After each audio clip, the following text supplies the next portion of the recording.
Hello and welcome to the Classic Car Weekly podcast, the sibling podcast to the popular weekly title. I'm the paper's staff writer, Jesse Billington, and I'm joined by the two Jameses this week, our managing editor, James Sadlier. Greetings. And the content editor, James Peen. Hello. How are you, and importantly, how are your classics doing as well? Yeah, not too bad, thanks. I haven't, apart from drive my classic, I haven't done much else with it, but it's touch wood, it's running smoothly still. It's just hit the 60,000 mile mark. I'm not sure if I've mentioned that on a previous week, but it was only about a week ago that happened. So yeah, I don't like it when it ticks over to that next 10,000. It was a low mileage classic when it was in the 40s and 50s in my mind, but no, it's running good, thank you. Paolo's still doing well. And Mr. Peen, on your side of things? Mine's even lower mileage than Mr. Sadlier's because I've never actually driven it. And it's currently disabled on the driveway. Which one are you talking about? The 58. The 58 Beetle. 58 Beetle. I haven't actually done a follow-up piece for our classics, but I sold the 61 a little while ago now. So I'm just down to the one classic car, which is the 58. But that's currently sat there with no rear brakes because I ordered the wrong cylinders for it. It's also not charging, so the battery's gone flat on it, so I can't start it. And it's freezing cold and it's raining, so it's looking very, very shabby at the minute. So yeah, all in all, I'm a perfect classic car owner. Yeah, all going well. Meanwhile, I finally found what caused the MG's engine to disintegrate on the drive down to Goodwood earlier this year. It was a spun bearing on piston 2. Completely shredded the bearing lining on the big end, and as a result, lots of bits of small metal floating around inside the crankcase, and a lot of very unhappy MG noises. So yeah, that's completely stripped down, and yeah, the crank isn't looking too great. Obviously, some of the journals aren't looking too happy about that either. But thankfully, I also managed to break an engine earlier this year by driving it to a river. And that engine actually looks recoverable. That one only blew out a bit of head gasket. So thankfully, it looks like I've got all the pieces aligned to put together a good engine. So we'll see how we go finally.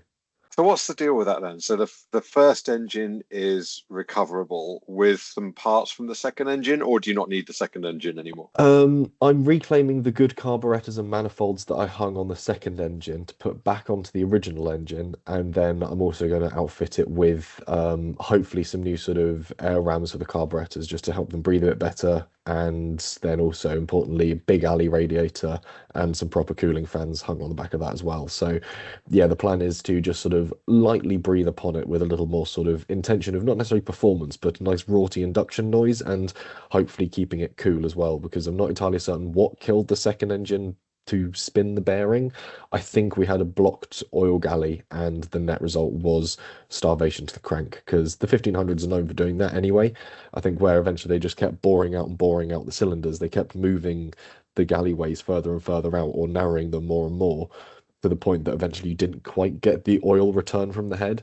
A lot of people tried to fit oil return external lines from the head back to the bottom again, but the problem was that then was too efficient, would start starving the head of oil, so you'd then wear out sort of your valves and tappets and everything. So it was sort of a lose-lose with that engine as to which way you wanted to oil it.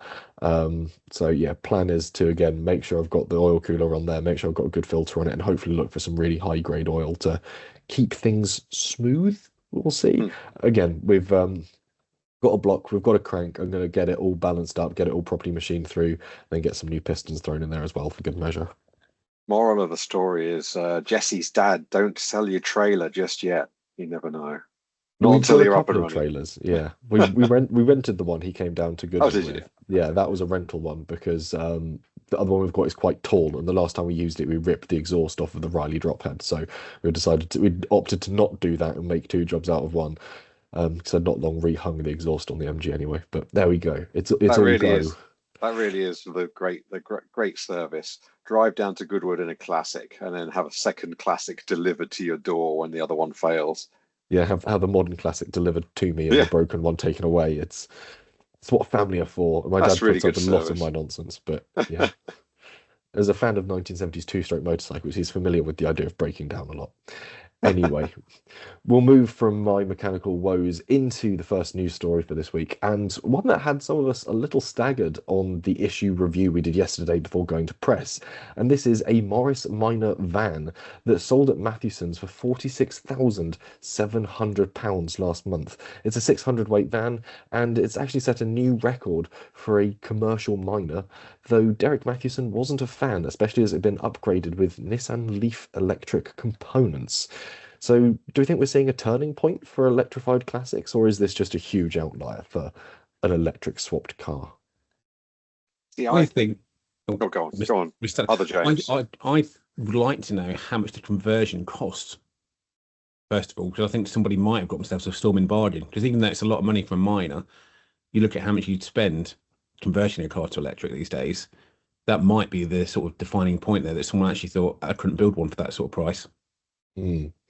I'd wager a guess it's somewhere around the 20 to 25,000 pound mark, but it depends on if you're sort of doing it with a complete sort of custom floor pan with batteries laid into it, or if this was just sort of a strip out a Nissan Leaf and just lob the bits at a quarter weight. I don't know, but yeah, I'm on the fence about it.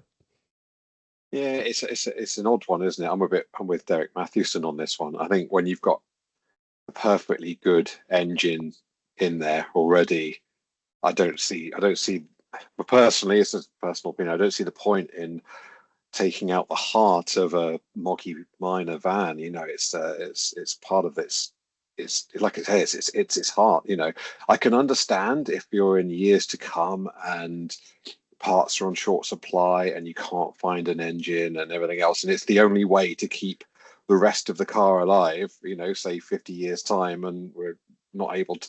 No one's reproducing engines or engine parts, and that's the way to do it. Or, for example, if the government decide that historic vehicles can no longer roll around the city streets, and you want to drive around a ULEZ city in a Morris Minor, but that's not the case at the moment, is it? You can it's everything pre 1973, I think. So that was, yeah, it's a bit of a tough one. And my thoughts on that going for such a high price is, I think maybe the buyers thought, anyone buying one of those would maybe think, okay, that electric engine now is going to ensure that I have longevity in that car. I know it's going to run and run and run, and there's a bit of a guarantee to it. I suppose as well, it depends what they're going to use it for, because I mean, a lot of old commercials are just used as mobile shops, aren't they? Like the Citroen H vans and whatever you see sort of dotted around London. If it's just something that's going to sort of nip in and out of the capital, and you just sell coffee out the back of it or whatever, it's like a pop-up shop, then it kind of makes sense.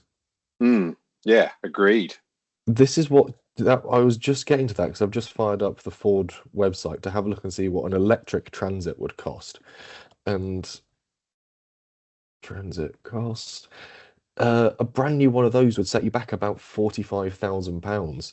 So if they've got a really tidy one here, and if you're running like a small sort of boutique, bougie little business where a Morris Minor van is sort of the perfect advertising for it, you get that nicely hand sign written, and you're doing coffees or pastries out of it at sort of farmers markets and fairs.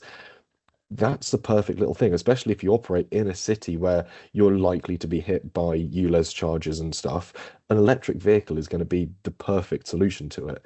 So yeah, I think it's a great image, isn't it? Yeah, it's a great image for your business, isn't it? Rather than a brand new electric car. Like you say, if it is recycling, it's sustainable from that aspect. If it's like a little mini coffee shop or whatever it is it's doing, it would it goes with selling the brand you're working for.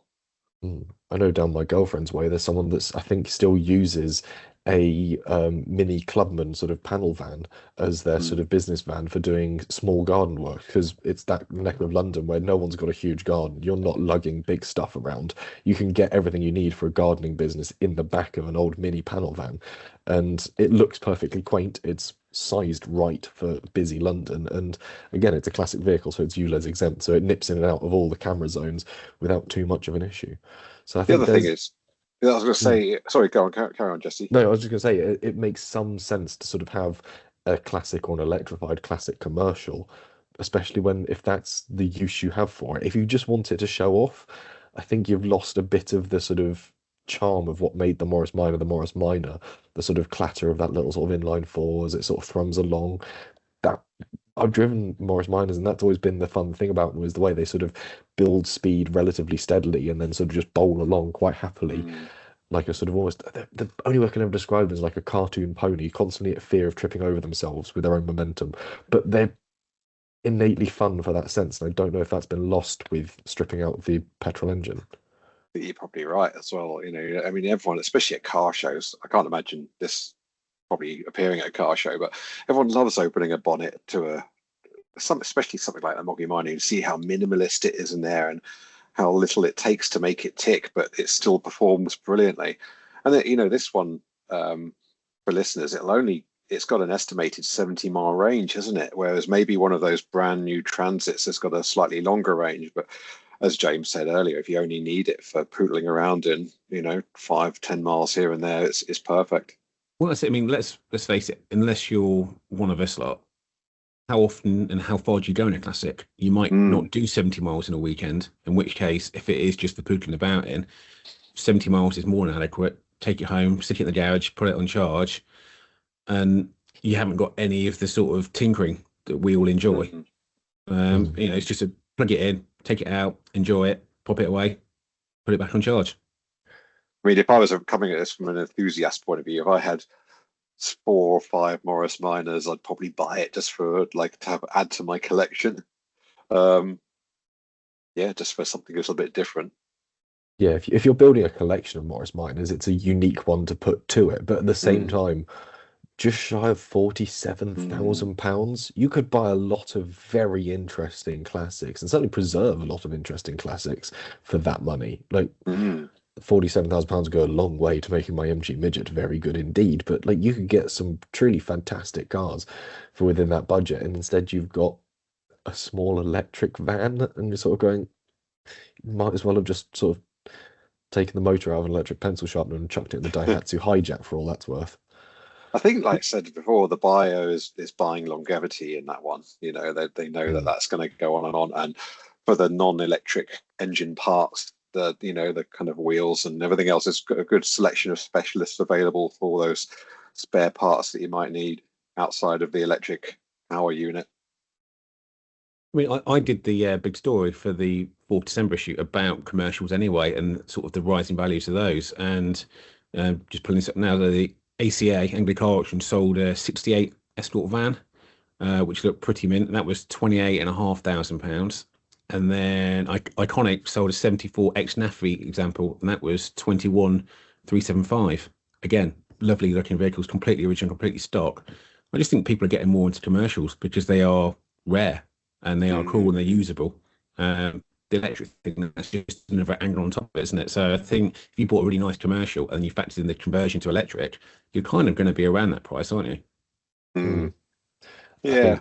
Without knowing the use case for this car, it's sort of tricky to try and sort of completely judge it on. We're only judging it through our own window, which is something we'd want to sort of hop in and razz about and really enjoy. Whereas, again, I think there's going to be a point where we see this turn up at sort of an event and it is selling coffees and pastries out the back of it, which I don't hate because it keeps that body style on the road. It keeps people going, oh, I haven't seen one of those in ages. It brings it to a different audience. So there are some positives to it, but at the same time, yeah, it's I can understand why it's a bit divisive. It might be just that the buyer is like a super Morris Minor fan and also a lover of electric vehicles, and this just fuses the two together, which is perfect, really, isn't it? Then, yeah, it's a perfect hybridation for the two of them. But when it comes to obviously the price paid for it, 47,000 or just shy of £47,000, that could go a long way, as I've already said, to keeping a lot of cars alive. And crucially, the lead story in this week's news, or one of the big sort of stories, was acts now to keep UK post-war cars alive. You could buy an awful lot of post-war cars for £47,000. And I mean, they are a bit of a sort of that forgotten generation. We touched on this earlier in the year. I think we had Townsend writing a piece for us on sort of that forgotten generation of classics, where everyone sort of goes for 60s cool or sort of 70s weird, 80s wedgy, or sort of 90s for that sort of practical classics and sort of living memory classics as well. The sort of late 40s and 50s are starting to be a bit forgotten on the classic scene.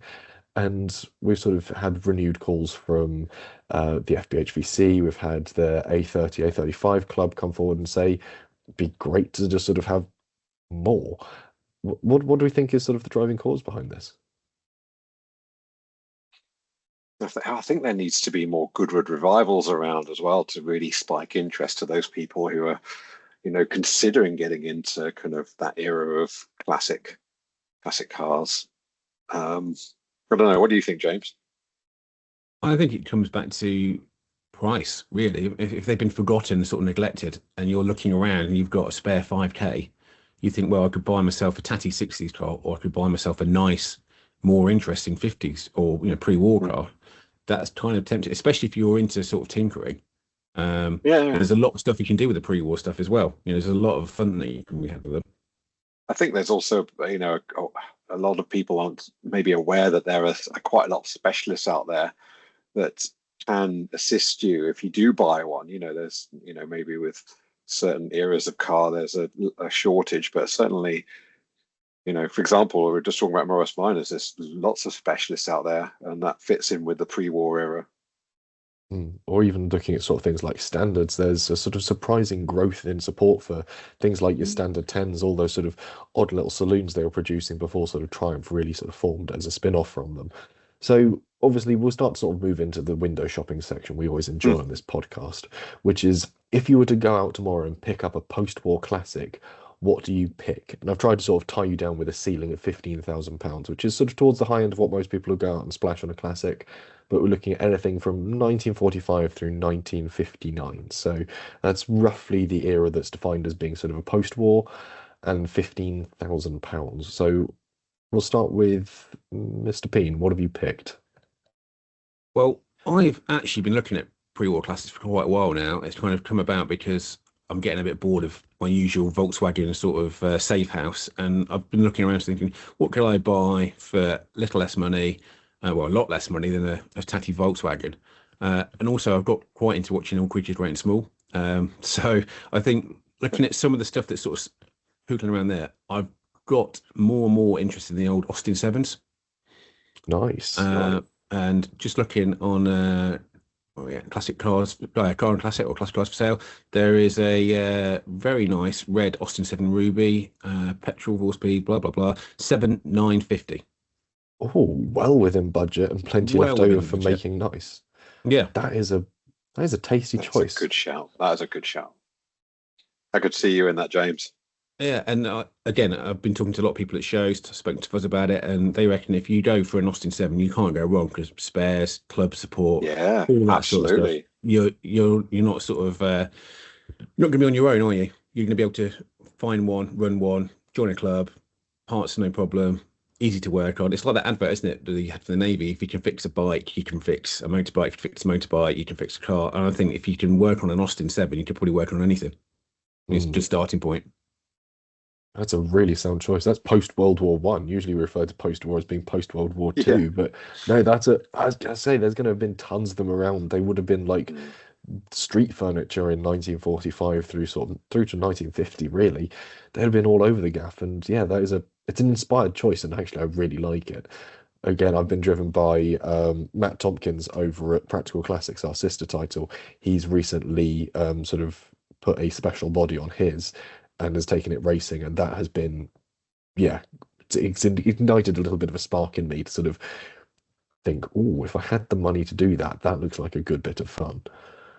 Yeah, you always see them at shows as well, and I love seeing that. And also, they're quite, when we have the way we were in Classic Car Weekly during that era, the kind of, like I say, the pre-war era. There's always one on the street scenes. They're just all over the place. And again, you go to so many VSCC events, you see them doing trialing, you see them doing the driving tests. They just quite fun little things. And yeah, that's an inspired pick. Okay, it's a strong opening gambit. Mr. Sadlier, what are you going to go for then?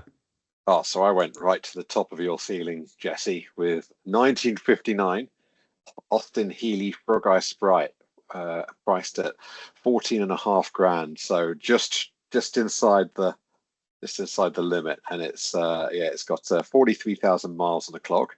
Old English white, red interior, full hood, original steering wheel, new tires, and I believe the seller's only selling it due to health issues. So I think it's been well loved and well looked after, garaged. It looks. One of the most important things is to find one that's rust free with these, and this does appear from from going through the photos to be rust free and garaged.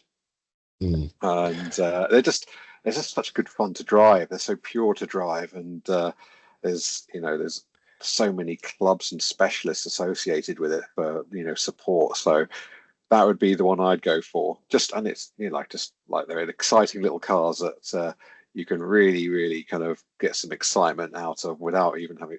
They don't really go near the speed limit. So Oh, you're tugging at my heartstrings there. I do like a frog eye, and I enjoyed one on a couple of rally stages earlier this year. And yeah, they are sublime little things to really razz about. Sort of very much the sort of mm, predecessor of my midget, and in sort of pretty much complete lineage. And oh, yeah, no, that is a good pick. Again, there are some really interesting sports cars when you start delving into this period where, again, the whole conceit was take the basic mechanics of what makes a car and strip it back to make as light as possible a two-seater. yes. And the net result was you got things like Seven Specials, you got the Frog Eye Sprite, and oh, it's going to be a tough one. Meanwhile, I've gone near the top end of the budget, £11,750 on classic cars for sale, a 1954 Riley RME. So it's the E, so the 1.5 litre. And again, after road testing one of the E and an F back to back in 2022, it was my first feature for Classic Car Weekly. I've been besotted with these big Riley saloons, and yeah, the 1.5 was a bit sweeter, a bit more fizzy, and this one is just in sublime condition. And again, they're just sort of forgotten Rileys. Everyone sort of goes, oh, you get the sort of 20s, 30s sort of sports cars, the sort of long, sort of prowling nose, open sort of two-seaters, and then they were just sort of glamorized Minis and Wolsleys. But yeah, for me, it looks fantastic actually, and funnily enough, I think I might have actually bumped into this car earlier this year at a petrol station somewhere in the Derbyshire Dales because the pictures all seem to tally up with that location. Um, Is that the kind of like green and black one on classic cars for sale? this is the no, black over black, this one. Right. I know it's based in Scotland, so it's unlikely I'd have met this one. Um, it's just simply the photographs have been taken in a very rural, very all creatures great and small sort of countryside idyll, and yeah, I think that's partly what sold me on it as well.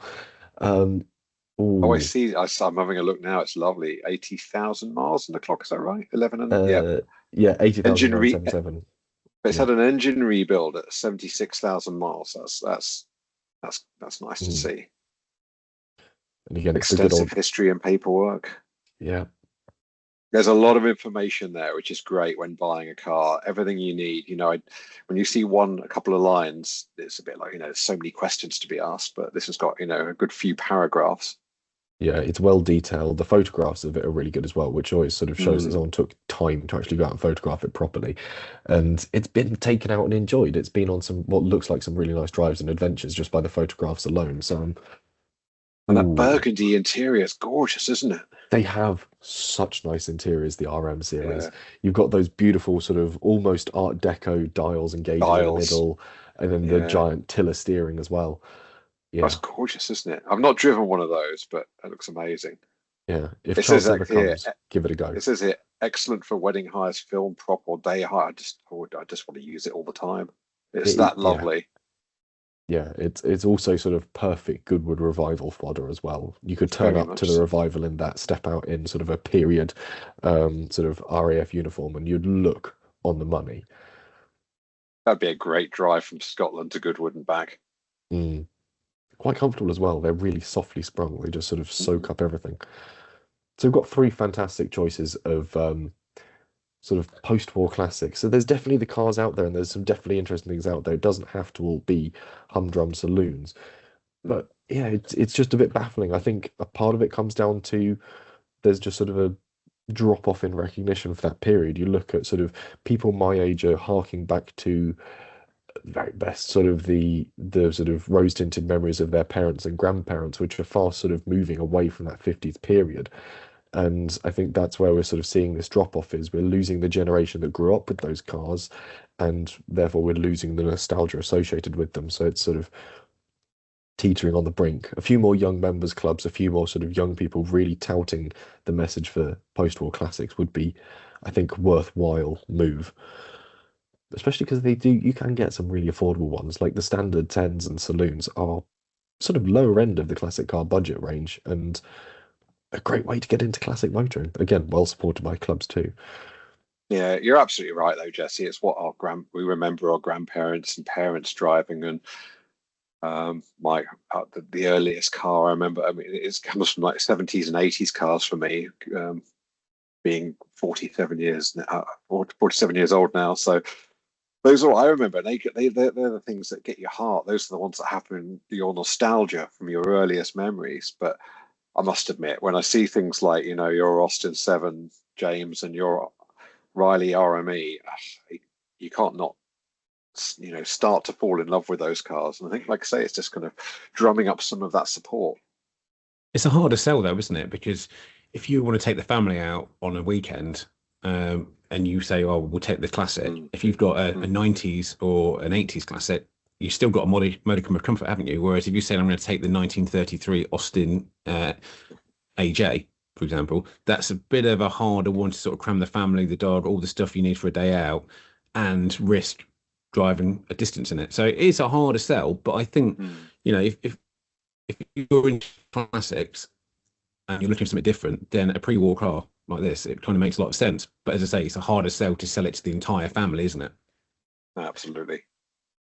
Yeah, I think I can just about get away with sort of bundling my girlfriend into the MG midget because she'll sort of chuck on her headphones and listen to something and while away the hours that way. But I think there might be sort of, and again, that's relatively warm and relatively dry and not too drafty. But I think you start sort of going into 30s, 40s, 50s cars.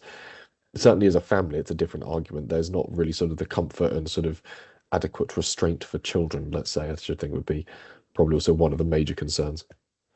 Yeah, I tell you what, Listen, Chris Hope, our features editor's mini is a good example of. I can't remember what year it was, Jesse, that he bought, but he's hoping to get both wife and two small children in the back, wife in the passenger seat, obviously, and that's a good example of being able to go out on a day out.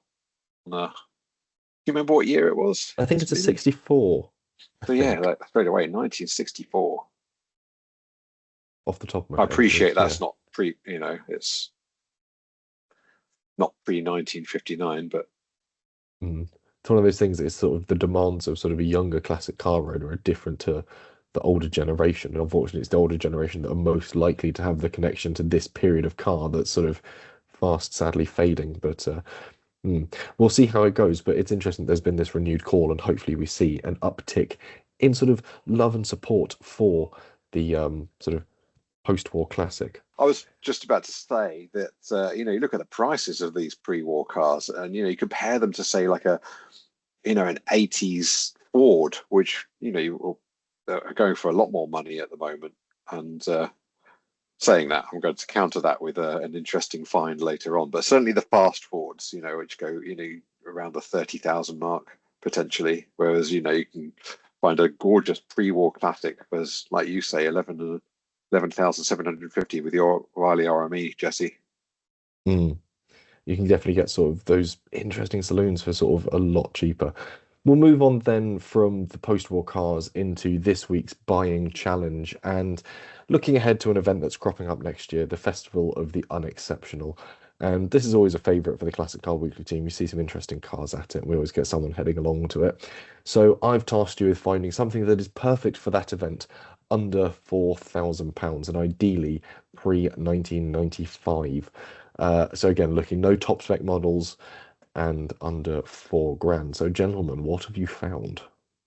Well, I've been to that to the festival of the Unexceptional in the last kind of 3 or 4 years, and it's a fabulous show. I recommend any listeners to buy tickets for this year's event. It's the great thing about it is you've got your concourse show right outside the house with 20 to 30 odd cars, I think, and then you've got all the owners, all the kind of visitors bring their own cars, and it's like a car show in itself in the grounds outside the house. But anyway, I've gone for on Classic Cars for Sale and in Classic Car Weekly a 1992 Ford Escort, which I believe is the Mark IV. Well, yeah, I think it's always the Mark V. I can't remember now, but anyway, it's the 1992 Ford Escort 1.4 LXi. So it's not the baseline model, but it's certainly not top of the range model either. But that is for sale for £750, which is unbelievable. Such a great price for a car.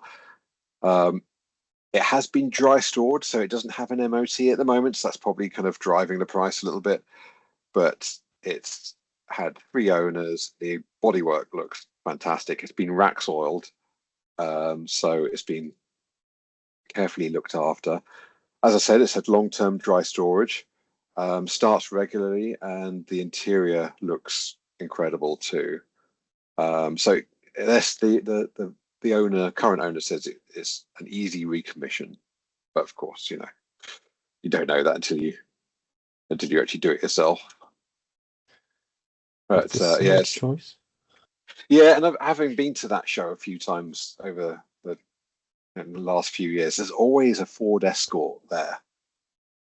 Normally a more of a baseline 1.1 model or 1.3 or whatever, but that's a typical festival of the Unexceptional car.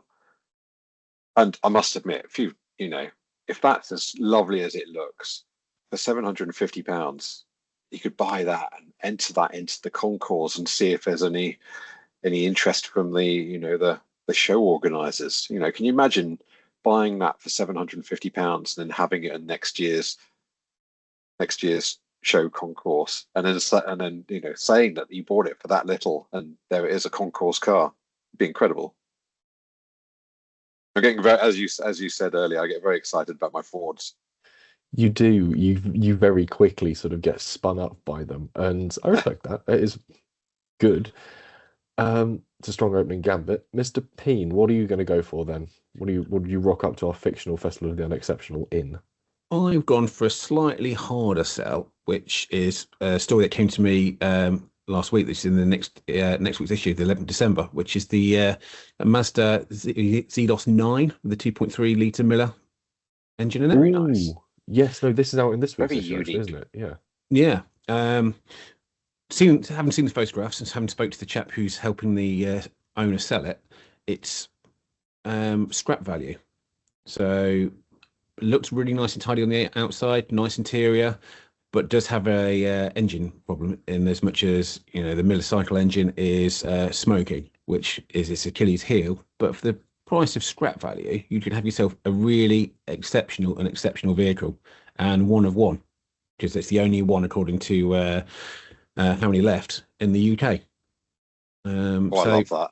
I really love that. You could save something, and hopefully get it to the show, and then you've got one of one. As you say, James, it fits into that perfect unexceptionally exceptional. And it's gold as well, which that just fits in perfectly, doesn't it, with anything at the Festival of the Unexceptional. Be glowing in the sun, in the summer sun. Gold 90s Japanese modern classic. It doesn't get more unexceptional than that. And actually, like some of the recent winners have been very unique examples that have caught the judge's eye over the last couple of years. Yeah, certainly when you look at them, they've always picked something that's a little bit different and stood out from the crowd in its sort of anonymity almost. The thing is, as you say, keep your Astons, keep your Ferraris, your Lamborghinis. If you turn up in a ZDOS 9, you're the only man driving a ZDOS 9 on that day, aren't you, in the UK? Fact. Yeah, that is. I love it. What have you gone for, Jesse? I've had a really tough time trying to find something quite interesting for this, and I think I might have just found my answer on Auto Trader, and it is a Peugeot 309 1.1, and it looks like it's I had love one owner those. from new. It looks a little bit sort of scuffed and battered here and there. 44,000 miles, though, is relatively low for what is ultimately just a humdrum saloon. And, well, the interior looks untouched. So I'm quite besotted with it in its sort of blandness, really. And someone's even written on the sort of front cowl where you'd lift the bonnet just under behind the radiator filler cap, sort of MOT service when it's next due. So they know and it's been looked after. It looks a bit crusty. It could do with a bit of a clean and detail under there, but otherwise, it's just perfectly plain, and I like it. If you ask someone to design a sort of three box saloon, it is exactly what you'd draw. And yeah, It's lovely. I must have a look at it. It's the 1992 1.1 that you've. 1992 1.1. Yes, that's It's the one. lovely, isn't it? It's not Which actually is that far from me as well in St it's Albans. St Albans, yeah, and it's only like you say, only two owners, genuine low mileage. Whereas you've got another one on there, which is, let's to be fair, that's got 30,000 miles as a Mm. 1.3 for 4.5. So you're paying double there. Whereas that's a great find for under 2K. Yeah, 1.1, so it's certainly the base model you could get for that. I was looking at a couple of other bits. Annoyingly, the Vauxhall Zafira doesn't come under the 1994 threshold I set because for me that is the ultimate in sort of mundane sort of classics. And we used to have one. I think it was like one of the first cars I can ever remember my family having was a 1.6 as a Vauxhall Zafira. And for me, it is like the ultimate in family motoring. But I remember Porsche did the engineering for the rear seats, so they folded up properly. So they were sort of, it was quite technically cool. But yeah, you can get lost very quickly in the sort of the minefield of cheap sort of Festival of the Unexceptional motors. Like Austin Metros are perfect fodder for that sort of thing. Again, you get a 1.1 in that, and you're laughing. It's so sort of, again, it was street furniture. But that comes back to what we were saying earlier about you sort of lust after the cars you remember as a kid, don't you? So Mm, I remember when I was starting out driving, all my friends had sort of Metros and Novas and Minis and things like that. So you weren't interested in them at the time, but when you see like a 1.1 Peugeot or a Fiesta Popular now, you think actually that's quite an interesting car. It's not, yeah. but it sort of gets your mind working. It reminds you happier times, family stuff, and you think actually I'd quite like to sort of revisit that, and that's why people go for stuff like that now. I think. Yeah, Mm. because they were the everyday cars that were on, people's driveways that you just don't see anymore. Whereas a lot of people have collected, like for example, the 309 GTIs. They were sought after because of their performance. Whereas people, oh, a 1.1 or a 1.3 309, they were they weren't as saved Yeah, as they some of weren't the the ones more that high were, performance. they weren't cherished as such, which No. is, yeah, where they sort of vanished off the face of the earth from.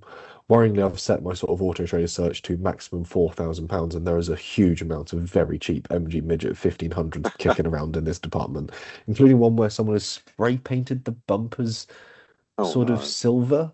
So it Oh looks no. like it's got body colored bumpers, and it looks a bit atrocious.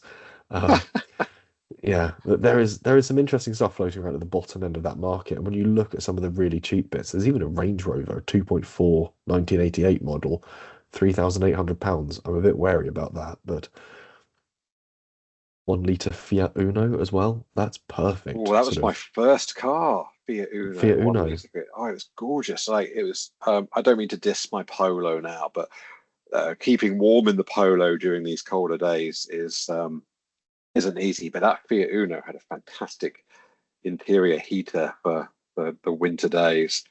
Well, I wish I still had it. I could say that about every car I've owned, though.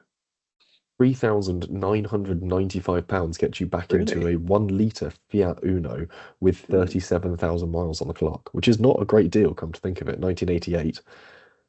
Yeah, with the Yeah, I've always liked the look of those 4x4 Pandas, though. Never, obviously not ooh, had one, but You know, Sort of it's such a size conversions, yeah. always felt like it was a bizarre car to have as a 4x4, but I loved it. Mm.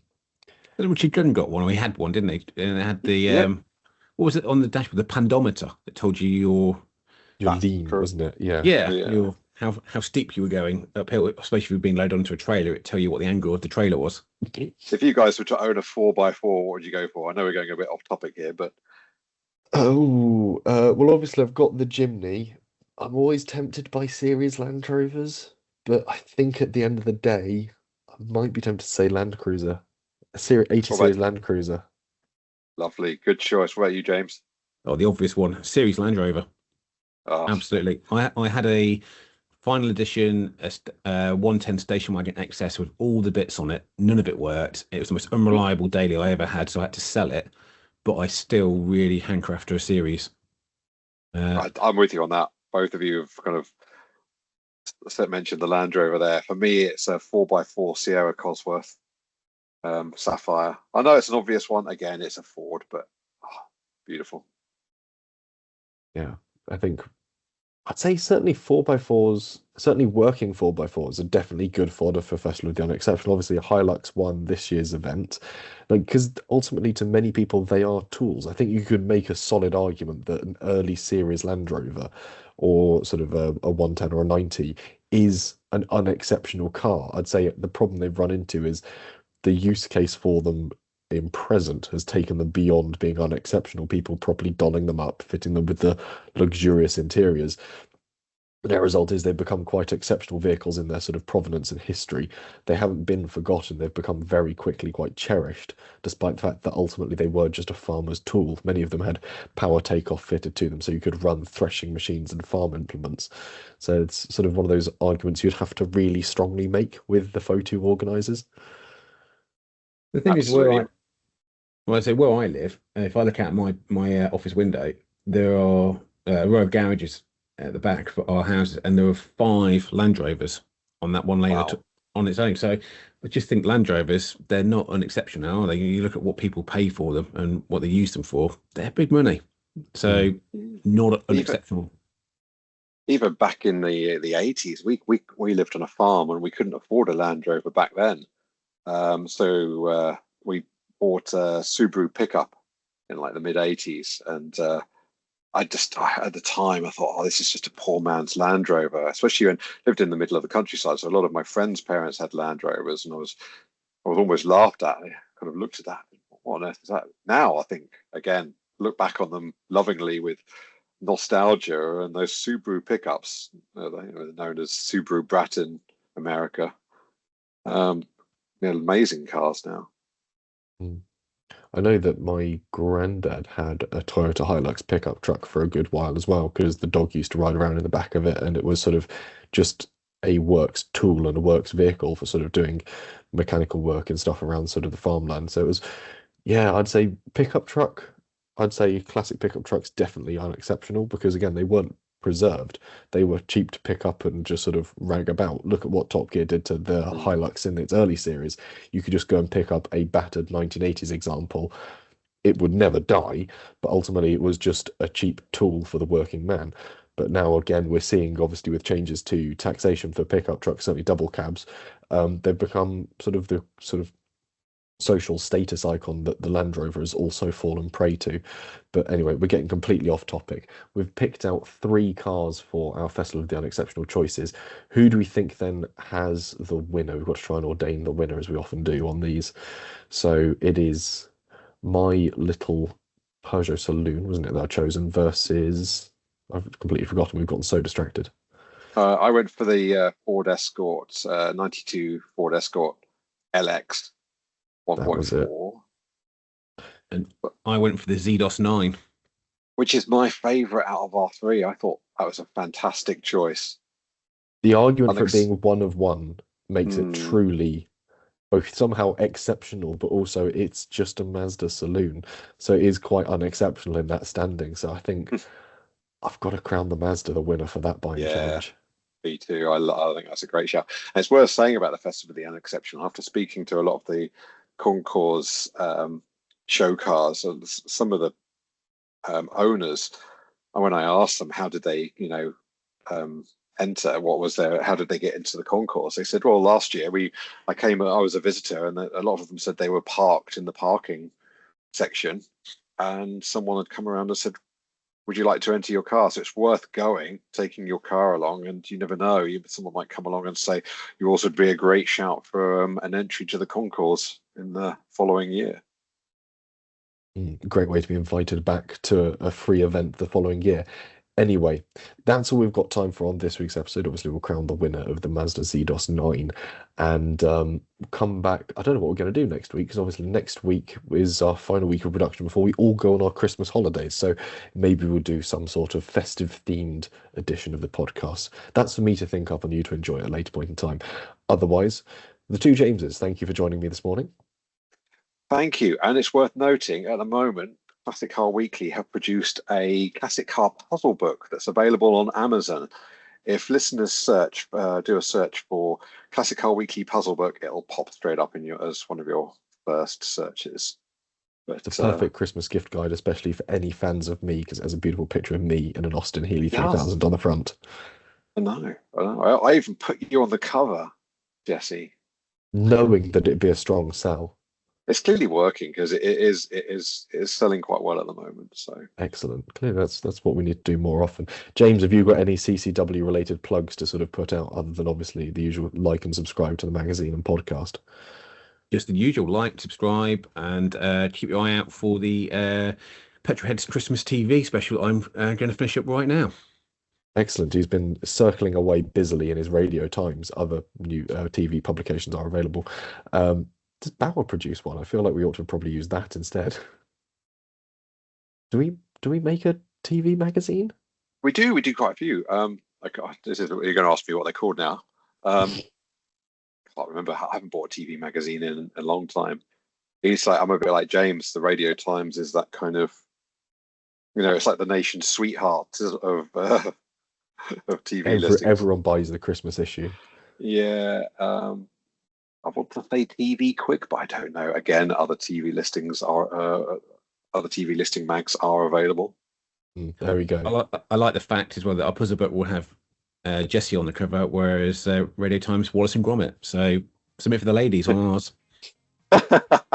Covering all bases when it comes to covers in this week. Anyway, we'll be back next week with no doubt some more classic car chat and some more sort of buying arguments, possibly, or a look back on what we've done through the year. I don't know. I haven't written the script for next week. Otherwise, thank you very much for listening. And as always, be sure to pick up this week's issue of Classic Car Weekly or subscribe so you don't have to leave in the awful winter weather and go and buy a copy.